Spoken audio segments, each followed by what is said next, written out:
welcome back. We are Concept Pending, Heroes and Villains podcast, where we discuss all sorts of geeky subject matter, the sorts of movies, shows, comics, and things that we all love and enjoy and think way too much about, as well as what goes into the product we develop and how we go about it.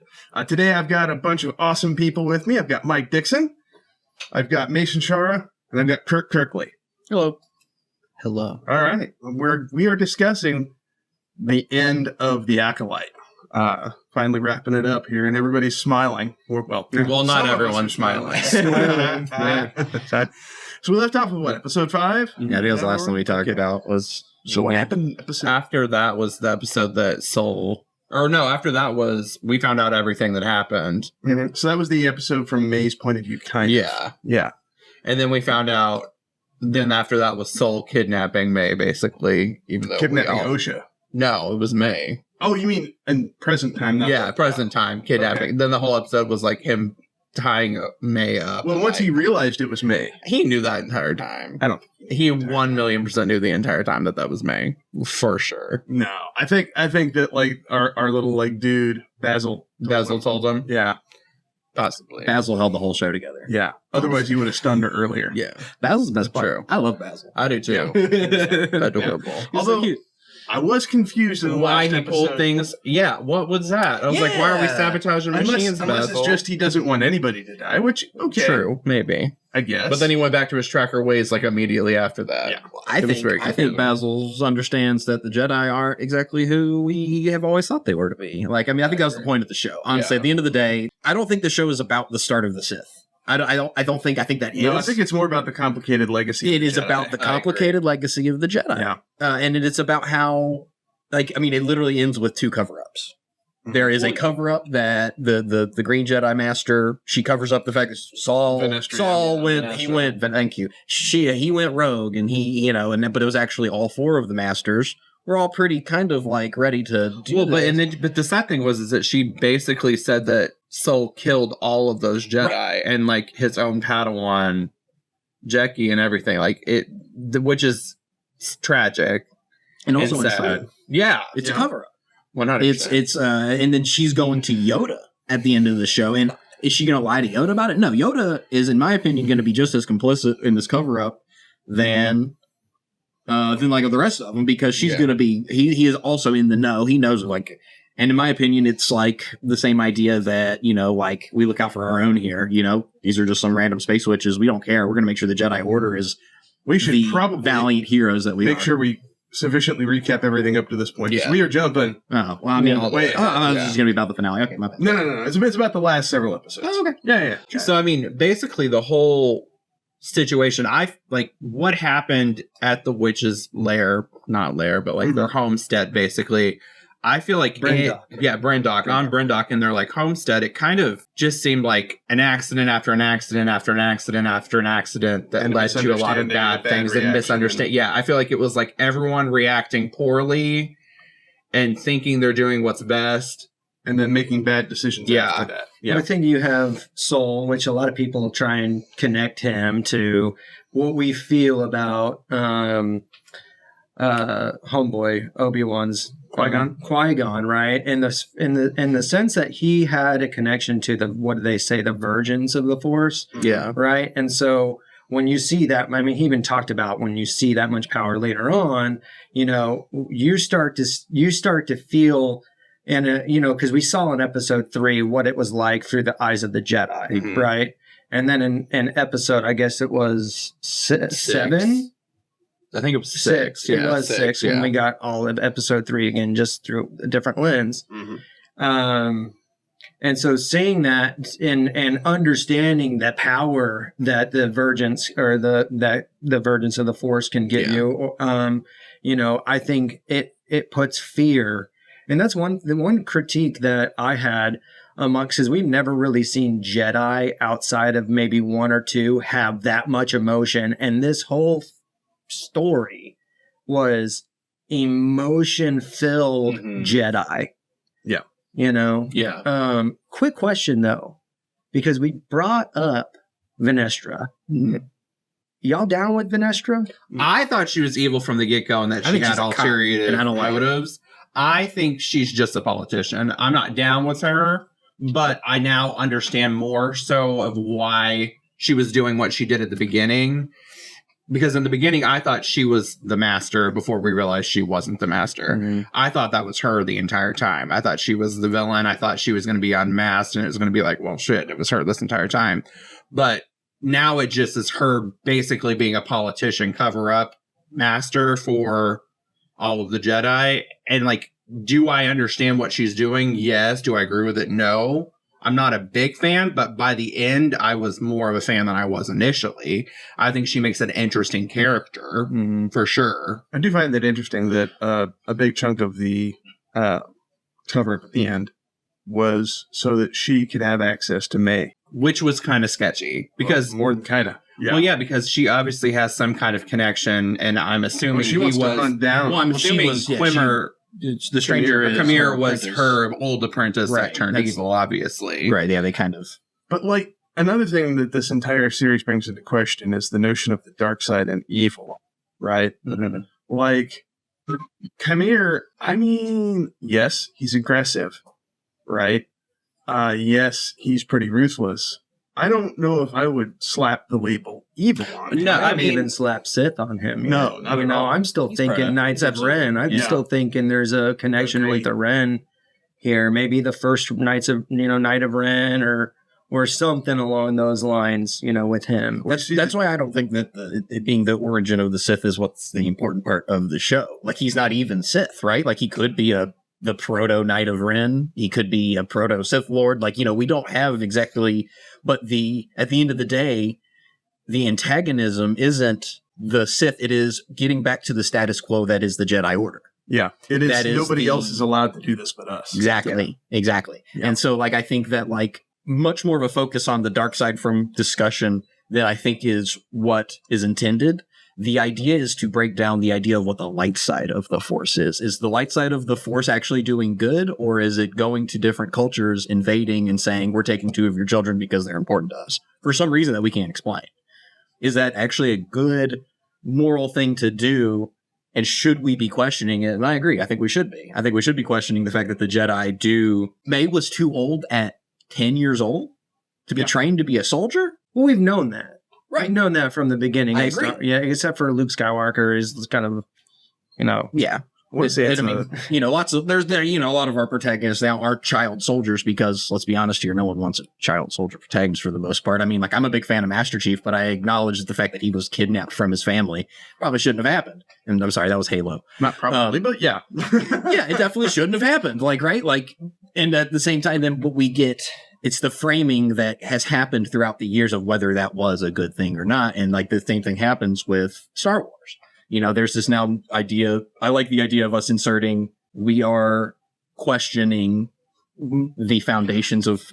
Well, no, I think them throwing in the Senate towards the end and the senator that's questioning whether or not they're a cult, that's basically conditioning children to be, like what you said, a military for under the guise of being heroes. Yes, I think that obviously we all agree that for the most part, the Jedi are doing positive things, but at the root, is it a great system that they have in place? Probably not. Yeah, absolutely. And I mean, probably not. It's not, obviously. I want to say it's I've heard it attributed to the Jesuits, but basically, if you give me a child by the age of 5, they're mine for life. Is if you indoctrinate someone at a young enough age, then they will follow your, system more or less forever. Mm-hmm.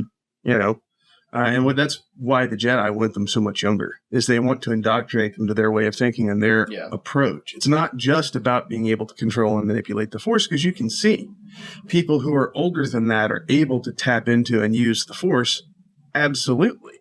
But it's that they cannot mold and completely alter their way of looking at the world because they're too old to be able to take to that sort of thing. Right. Yeah. Mm-hmm. Just to put a point on it. 100%. I mean, I think that whole episode of the flashbacks really does show, and kind of like what we were talking about earlier before we started recording, was like, we didn't see Mother Coral die. Like, we saw Mother Anastasia and fly backwards. Yeah, but then we saw that, but we never saw her die. She wasn't with the group of witches that Andera mind killed towards the end, which that was wild. That we don't actually have a clear explanation what happened, right? I mean, I think it's that they were all linked and she was pushing back against them and something snapped. Yeah. Because she did not look happy. No, she seemed distraught. Like, I mean, it was very obvious. And I mean, if you think about where all three of the other Jedi were after everything that happened, one was in a silent meditative state for like 10 years. The other one was hiding out in a forest by himself. And then she was like out in the middle of nowhere at like a bar just drinking. She'd secluded, like they'd all secluded themselves and they were all distraught over what had happened. And you could tell that she, in that moment, did not like that she just killed 40 plus women out of nowhere with her mind. Like, I don't think she intended on that being the outcome of the entire trip. And she didn't. From the get-go, she said that, like, they shouldn't have interfered in the first place. It wasn't their place to interfere. She understood protecting the kids. And, like, when it got more towards, like, Soul trying to, I wouldn't say trying to manipulate. I think he at one point did think it was more of that they were going to sacrifice to an extent the children. I think he thought that was what was kind of happening.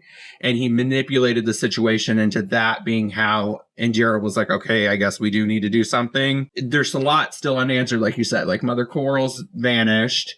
The magic or not even the magic, the force wielding that the witches were doing was interesting and weird. Like, we have not seen that type of force wielding before. Right. We've seen stuff similar in the Clone Wars and a little bit in Rebels. But when we talk about the witches of Dathomir, you know, I mean, and it's almost kind of parallel in a sense, or kind of maybe it kind of molded from, you know, different. But you know, the whole thread, and that even being a direct connection to the witches of Dathomir that we saw in that other universe, you know, when they're on there with those three witches, can't think of it off the top of my head what their names were, but you know, witches in general have been in this thing since the Ewoks.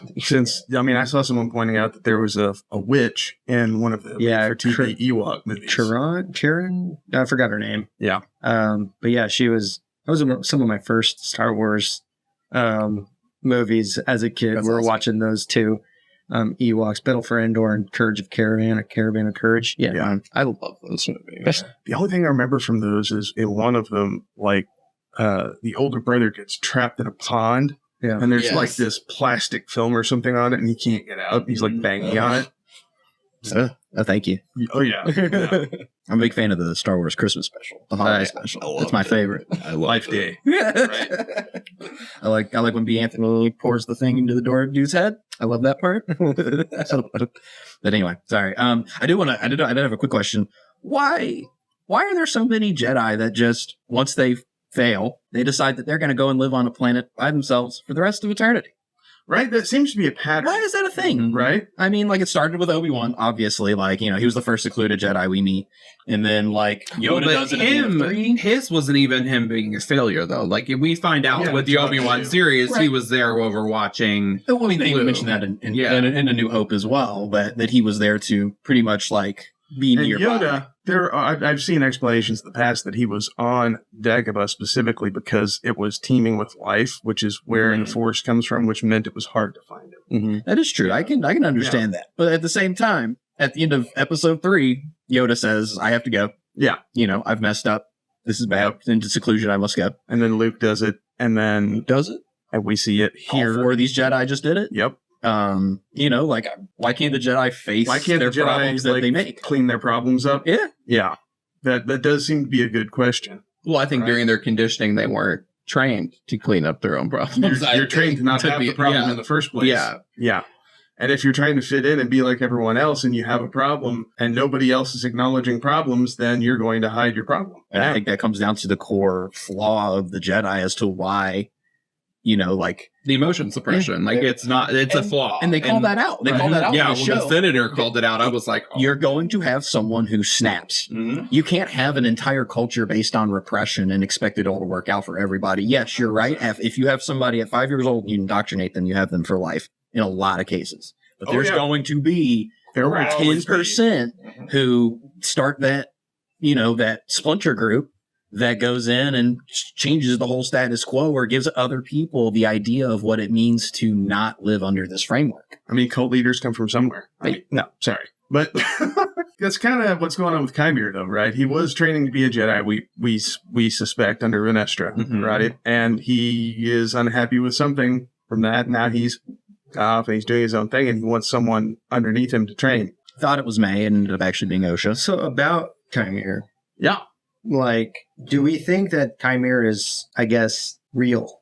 In what sense? Do you think he's a hallucination or force projection? Or is he something built by, we all saw the dark figure in the last episode, which was my thought is already going Darth Plagueis.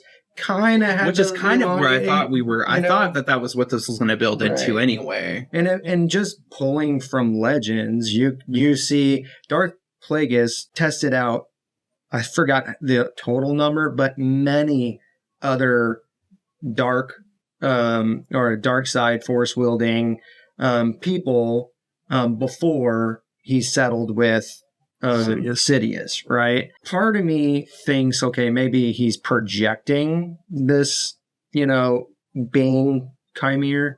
But then I go back and forth. I'm like, but I really like the Knights of Ren theory, right? Mm-hmm. But seeing him kind of almost like he's controlling the narrative. When he peeks out at them walking off, that he knows this. That he knows something's going on, and he's like, okay, this is the Vergence. This is what I need to follow. This is, all the steps I need to do so I can create life. So I can create the next Vergence in the Force, which we know is Anakin Skywalker.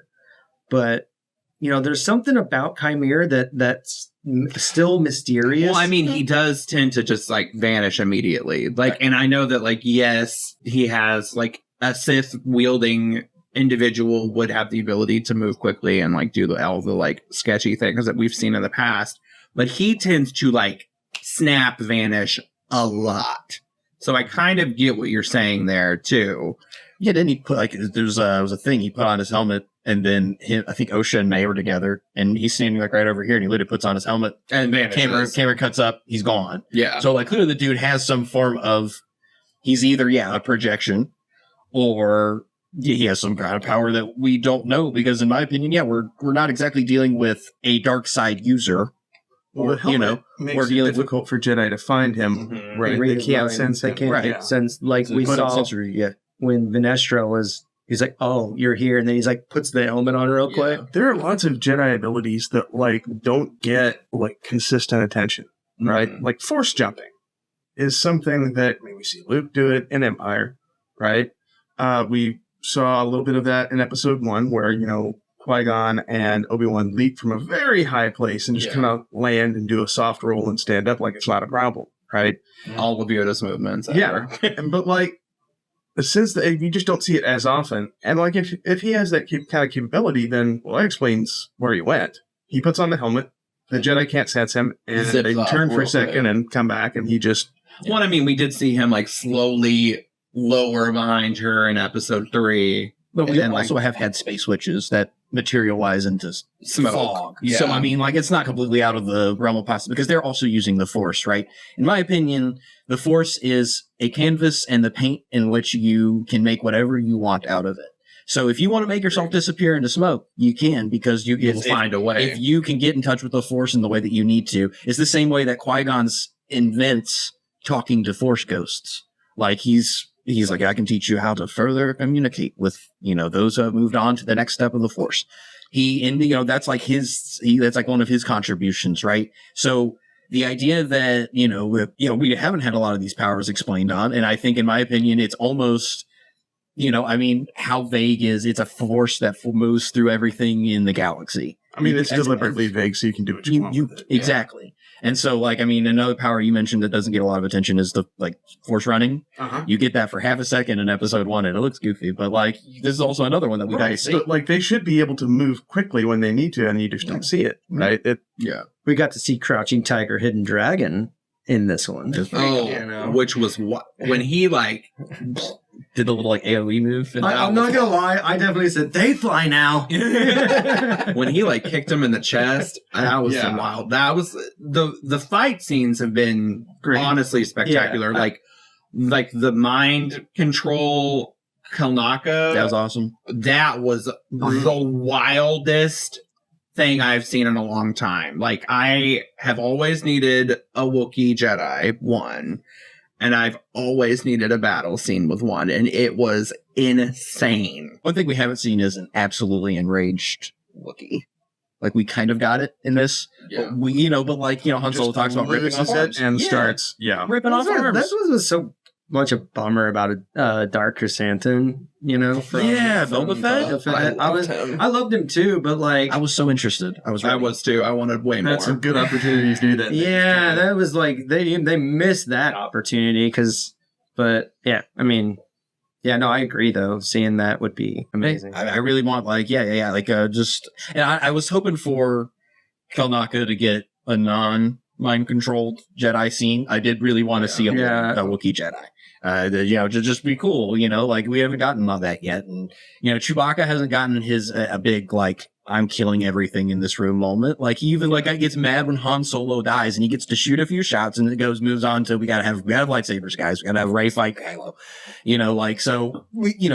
Wookiees, in my opinion, really do need, speaking of needing representation, we really need a good Wookiee moment. Like, even on the Battle of Kashyyyk in episode 3, you just kind of get to see them yelling and, on the front line and stuff. You don't ever get to see them imagine them tearing up a battalion of droids. 3 Wookiees against a bunch of droids. Just let us have it. We all want it. And there's a game that does it pretty cool. I don't know if y'all ever played Star Wars Republic Commando. It came out on the original Xbox in 2004. I did not play it. I remember when it came out. But you're basically playing SEAL Team 6 clones. It is really, really cool. You command a team of 4. So you're the leader, and you give squad commands too. And it's really, really neat. And it's actually pretty smart AI, especially for the time that it came out. But one of the things that it does is it ends right before the Battle of Kashyyyk starts. The last thing you see is the clones dropping in on Kashyyyk before they set up to defend Kashyyyk from the droids. And one thing that's really cool is you get to meet Tarful. And Tarful, the leader of the Wookiees in episode 3, the first thing you see him do is tearing up Grievous's bodyguards. Yeah, the guys with the staves that Obi-Wan beheads, and it still keeps going. Tarful kicks one of you get to see him tear him up. I think he kills 3 of them. And he helps you fight a bunch of the other ones, and then the other Wookiees come along and fight with you, and they give you this big resistance feel of the Wookiees, and that's what I feel like we need to have. I mean, they're basically giant bulls that are smart. Let them tear them up, dude. I mean, they're giant rangy gorillas. Right. That's actually, honestly, yes, that is a much better, much more apt as gorillas. And the coolest animal on the planet, in my opinion. I love gorillas, and I think Hongeds represent, man. What do you think is going on with the metal that's being, or the metal that the helmet's made out of that's being sourced out of that planet? Because I feel like something is up with that. That ore is something, and they insinuated that it was something. But do we ever hear of it again? Have you ever heard of that before this show? I mean, it's the K. Start with the K. I think so. What is helmet made out of? Yeah, what is helmet made out of? Yeah. Do we ever hear about that ever? Something Osis. That's It sounds like Kurtosis. I know what you mean. I think it's just another metal that safeguards people from Jedi weaponry. From Force, right? yeah. So it'll shorts out a lightsaber, which is really cool. Blocks Force ability, to be able to read people's minds. Mm-hmm. So there's probably a little bit, but again, this whole show is cover up after cover up. Yeah. And remember that we have to convince the billions of people that have watched Star Wars before that the Sith have been gone for a millennia, and that nobody's ever heard of any of this stuff before. So they'll figure something out to kind of What I find weirdest about that is acting like the Sith that haven't existed for millennia is but the Sith's whole thing is they hide in the shadows, right? So I mean, in a cave, dark plague. Well, no, and I mean the whole thing is, and I agree with you, Mike. I think it is just cover up after cover up after cover up. I think that the Sith have been here the entire time. They may have been in the shadows and in hiding. Someone knows that they're there. Someone knows that they've been in hiding. They haven't been gone for a millennia. They're just weak at that point and not full powered. I'm still looking at Venestra, man. She called someone in the last episode, and she called someone to set up a meeting with Yoda. That was what it was. Is that what it was? Yeah, because she was like, I need to meet with them, and he was like, whoever's on the phone, this is not a normal protocol, blah, blah, blah, blah, blah. And then she goes and meets with him. So I'm assuming that was who she was meeting with. I mean, I don't know why you need protocol to meet with Yoda. Well, she's got purple kyber crystal. Yeah. Right. So we kind of know what that means, with a little bit of that handling the dark, kind of like Mace Windu. So has that ability to kind of dabble into it. Then we also see like this connection with Homeboy, Ymir. Mm-hmm. And then just me being the nerd I am draws connections to Darth Plagueis, and it's a very loose connection, but Darth Venomous and Venestra. I mean, it's there. I'm not having your connection. No, it's there. Right. It's Star Wars names in general. It's just so funny. So I'm kind of like, okay, is there something more there that we don't know about? She's got the purple there. I also think it's ironic that she went from having Khmer as her Padawan to Hog, which is like the lamest, most docile Padawan that has ever existed. Like the most like soft-spoken, awkward teenage boy. Yeah. I mean, that's almost certainly on purpose, right? No, that's what my thought is. Like, they were like, okay, well, you couldn't have handled the one with a lot of power, so we're going to give you this little one that is just awkward and sad. And we're going to give you him. Yeah. Maybe like, you're someone who's able to control the dark impulses within yourself. We'll let you work with this dude who seems to have the same issue. Oh, that didn't work out. Okay, well. So the Padawan that was on Brendok with him wasn't Indara's Padawan? I thought he was Indara's Padawan. No, that was Indara's. I'm talking about Venestra's current one, Hog. Oh. The like awkward skinny one with the braid down the center. That guy. The real awkward, like nerdy, like scrawny, not has no power behind him in my mind. But he had a moment. Yeah, no, and I feel like he's good. Like he seems good. Like I don't think he seems bad in any sense. I think he seems probably ignorant to what's happening. Well, they all are. Yeah, he seemed to have big hall monitor energy. Yeah, he gave me narc like the chinchilla girl. He gave me full narc like the chinchilla girl that was what's his name's Padawan. Why was she not there? Why didn't she die? Could she not have died instead of Jackie? Like, could we not have killed the chinchilla girl instead of Jackie? Because I love Jackie, and I'm mad about that. Yeah, still. Yeah, I haven't told my dad yet. He stopped watching it, and because he was so mad about Kali Trinity. I was pissed. Right, that happened first episode, and he's like, "I'm done watching it." I'm like, "Dad, you got to give it a chance, right?" She's in the show so much. And honestly, yeah, and I grew to really like her. Like I felt like out of the four, I mean, because we don't even know what Kalnak was like. Who the hell knew what Kalnak was like? Torben was a weak little baby, and I didn't have time for him. Yeah, but she seemed great. Like she seemed genuinely not bad. Like, and she just got in a shit situation that Soul made and made her do a bad thing. Like it just, I loved her. Like, I think she could have been such a good character and something that they needed. It's not hard to sell me on Carrie Ann Moss. It's not hard to sell me on her at all. It's interesting the arc Saul has, right? Like, because he's denying that he did anything wrong all the way up until the very end when he finally breaks and admits it. But he did the thing. Well, but at the same time, like, I know he did something wrong, and I get that he did something wrong, but when Mother Anastasia came at him in cloud form, what the hell was he supposed to do other than kill? Like, I don't know. I think you have something justified in your mind for 20, 18, however many you start believing it, like 15 years or something like that. You start to believe it, and you start to stand behind it, and you're already in beliefs, and you share these morals and values that the Jedi, this is we got to remember that this is a religion to a degree. Yeah. So to go against that religion to him is a sin or whatever. We want to make these connections.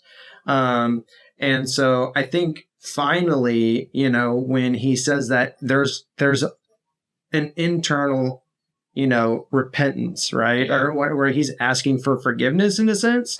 It's probably part of the reason he doesn't fight back. Right. OSHA starts to throttle him. Yeah. And says it's okay. That is my next question. So like OSHA has the helmet on and she says that she sees May kill Soul. Did she not see May? What was that? They're the same person. Oh, you're right. Yeah. Shit, I didn't think about that. She literally just saw herself killing. And assumed because it was from third person. Yeah. Okay, never mind. True. Okay, now that may mean that there's almost a connection, but there is definitely a connection between the two. But there's potential in the future where she puts the helmet back on and she sees through May's future again, when whatever she's got going on, of course, sees what's going on. Oh, true. I mean, there's a potential there. I think one of the things that the sequels did introduce was this connection where two people in the Force can talk to each other across the galaxy. Mm-hmm. And so, whether or not you like the sequels or not, I'm not the biggest fan, but like that's a concept that was introduced that could be interesting. Are you talking about between Rey and Kylo? But that's because they're Force dyads. Right. So is there another Force? May and OSHA are I don't think so. If they are, they're one that was made. Right. Then that would. Yeah. Yeah. Then there's so many things that could spark from that. So I don't think they're necessarily, I think they are virgins, Yeah. And I also think that one of the things that it gets pointed out at some point in one of the movies is whenever the dark rises, the light rises to meet it. Mm-hmm. I think that's episode 8. I think this show also does that, but it's the opposite. Whenever the light rises, the dark is going to rise to meet it, right? So the Jedi have this massive religious cult that is doing all of these things, that is gaining power, regardless of whether that is the light growing. There had to be some kind of response, and I think that's where this convergence kind of came from. And it's not exactly a we're bad and we have to respond to the good guys. It was, there is this uprising idea framework of the Force, and therefore another half has to rise with it. And that's where you get the witches creating May. Whether or not those are completely related events where like the Jedi Council being powerful created May and OSHA, I don't think so. I think these are two opposite ecosystems that just had their own processes going on, and then that's just how fate and destiny work. So something I'm curious about, the concept of divergence in the Force have been expanded somewhere this show, but not fully fleshed out, I think. Because they'll leave it open for season. Right. Was the Virgins already on this planet, or did the witches create it? I think they created it. I do too. Yeah. Right? Oh, really? I think they was I don't them. know. I think it was them. I think it's wishy-washy. And I think if one of them dies, they both die. But I agree with that completely. I fully agree with that. And I don't. That will be interesting. Or if one of them dies, the other one's going to become a monster. More so than already. Like, OSHA's not a monster. Yet. I'm sorry, but just to put it out there, I had so many issues with the storytelling in this show. It was very, very chopped up, and didn't really make a whole lot of sense. But I think that was for a reason, storytelling reasons, But one of the biggest things was, I kind of knew at the very beginning that OSHA that was going to happen to OSHA. That she was going to be the one that was right. 100%. She was way too emotional. She was grasping on things that were very much things that lead to fear, lead to anger. And so we kind of we know that is what leads to the dark side. They say it in this. And then Chimere also is trying to teach that to OSHA the whole time. And so I was just kind of predictable. And that's what I had the biggest issue on, is like, I kind of figured at the very beginning, like, okay, OSHA is going to be the one this is the story about OSHA turning to the dark side, not about May, going off to kill these Jedi because of, and I think also that's OSHA's conscience doing it in the first place. Yeah. That's just me thinking. No. And I understand that. I get that. It was predictable that it was going to be OSHA in the end. But again, I don't think that my issues with the storytelling doesn't really make it a bad series. Yeah. What I wanted to ask you guys on, I'm excited. Force bleeding kyber crystals. That was wild, right? Did you like it or did you not like it? So I'm intrigued to know what you think because I always force bleeding. We know that that's canon. We know that's how it works now, right? So I thought the way that they did it was awesome. I You know, loved it. I was almost hoping for a little bit of purple in there, though. You know, I was like, is there good in there or is it? And it was just full on. Oh yeah, I went straight red real quick. And if you looked closely, it had that chipped, that cracked kyber crystal that kind of like Kylo's had, where it's kind of a little bit gritty in there. And so I thought that was kind of a good. Well, and I love that it was Soul Saber too. I think that made it even better. I think that was very important. That is what made her into who she is. Because because of literally him. It is him. He did all of this, and it kind of led to her downfall. Right. Like, I mean, at the end of the day, am I really all that? I don't want to sit here and call OSHA a bad guy. I don't know. No, like, you know I mean, she was set up for failure. It's very, I think, and honestly, I think, you know, like, as opposed to what you're saying, like that it was written for, I feel like this, doing something like that where at the end of the show, I'm sitting here going, oh, you know, the best villains are the ones who don't think they're villains in their own story. You know, like frequently, yes. Like, I mean, it's I think that's literally said in the new Fallout show, if I remember correctly. I think Walton Goggins' character says that, and I remember agreeing to it. I mean, like, one of the instances I think of immediately is Handsome Jack from Borderlands 2. The guy is trying to save his daughter the entire game, but he's objectively evil. He literally tells you to kill yourself, and it's a mission you get to do. You can jump off the cliff if you want, and he pays you so much money. But like, he's not a good guy. But at the same time, I can't sit here and go, he's the big bad. He is the big bad, but at the same time, he's a little bit justified for it because he's literally just trying to save the ones who he loves, or he is trying to, or in OSHA's case, she's literally had everything taken from her, lied to her about it. She wanted to be in the Jedi Council, and then come to find out, Saul is the main reason. That the guy who convinced her to be what she wanted to be is why everything is awful for her. Her mother's dead, or she separated from her sister. Well, I think there's also villains who are just good at being villains, and that's why you like them. Like Palpatine. I like Palpatine because he's just so good at being bad. Lex Luthor's another good example. Lex Luthor. Yeah. So, like, the best versions of Luthor, you're like, he's a complete bastard, but I love him. Right. Exactly. From a costuming standpoint, I'm going to jump on a whole other topic. Did you not love Venestra's Jedi Council, like, going to Senate outfit? The dress that was amazing, and like the way that the symbol was done was beautiful. I was like, okay, we're getting fancy up in the Jedi Temple. Well, I also liked Senator DEO. I love him. What is the actor's name? Or I love. I always think of the Martian Manhunter. That's why I said DEO from Supergirl. Well, I was wondering because I saw that he was on the cast list, and I was wondering when he was going to appear. Like, I knew that he was supposed to be in the show, and we hadn't seen him, so I kind of forgot about him. Is that Dark Plagueis? Oh, I mean, I get Senator Palpatine vibes from him, you know. And he's trying to to destroy the Jedi. So, and is he hiding in plain daylight? You know? So I was trying to put again all these different theories. Well, I would hope that they wouldn't go completely that typical again. I know, and they have a notion to do that often, but I would hope they wouldn't go down that route. It's not. Again. It's easy to do. It's very easy to do. What I would like about that is the implication that Darth Sidious has no imagination. No, he's just been copying from these. Like, all right, well, I'm gonna do it. I'm playing this shit for you. Like, yeah, I get it. Yeah. I don't know.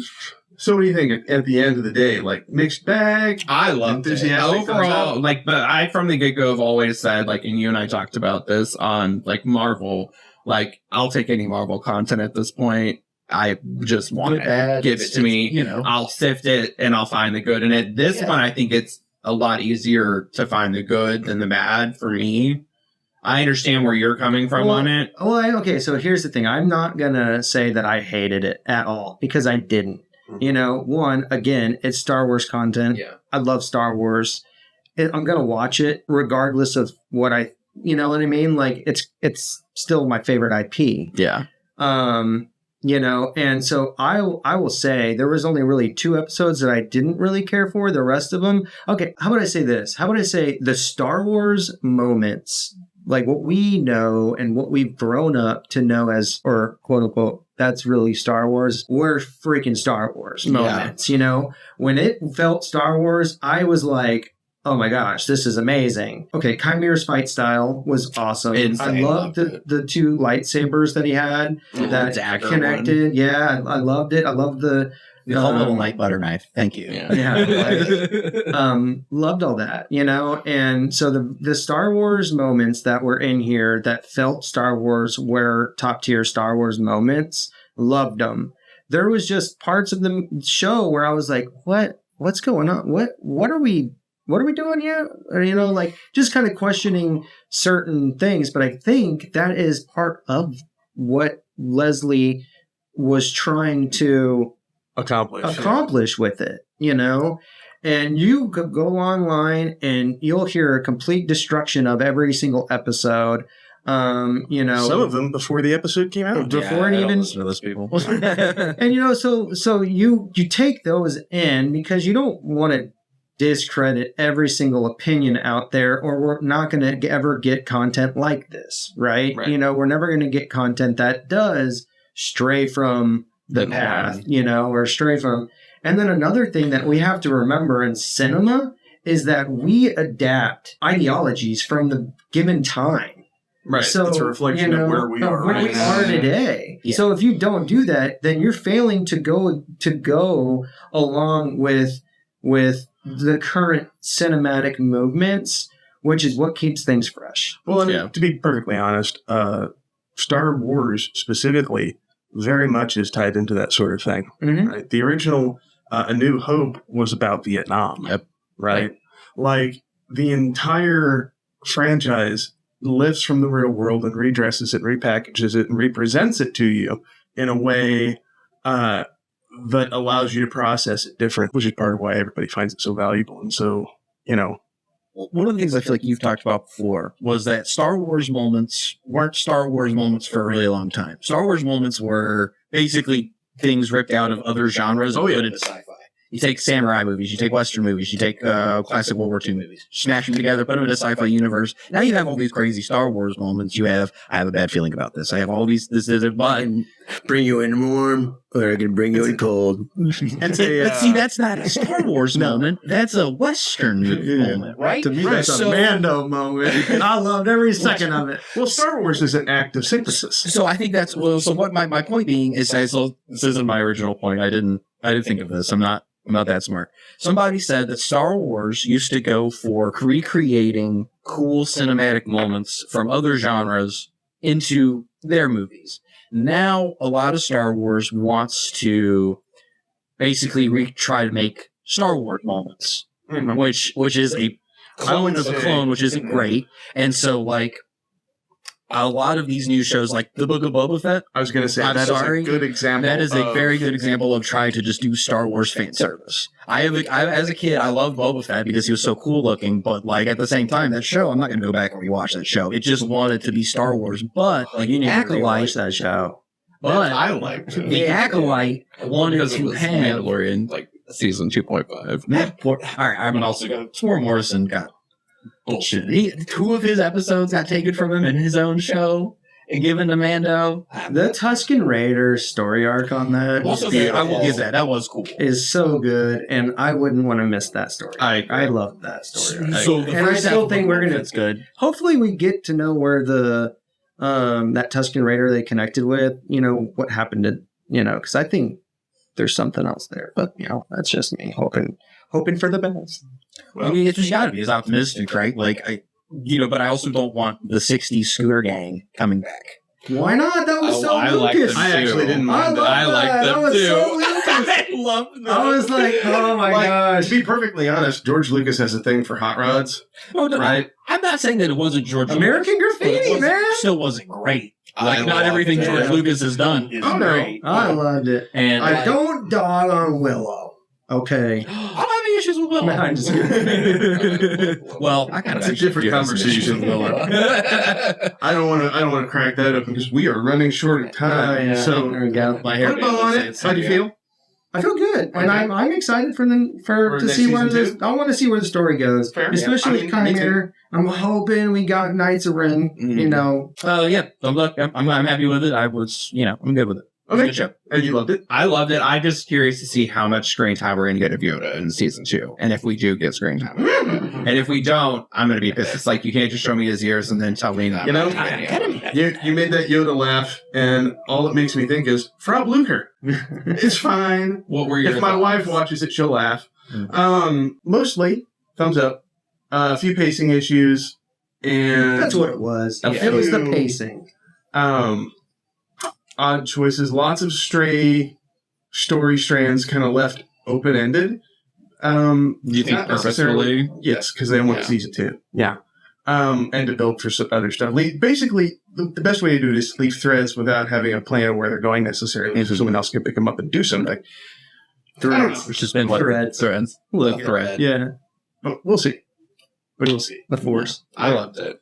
All right. I mean, all right. So yeah, this has been Concept Pending. Thank you guys for coming. You guys can find us on socials at Concept Pending. You can also find us at Heroes Villains Brand. And you can find us on the web, www.heroesvillains.com. Come check us out. Thanks, and we'll talk to you guys next time.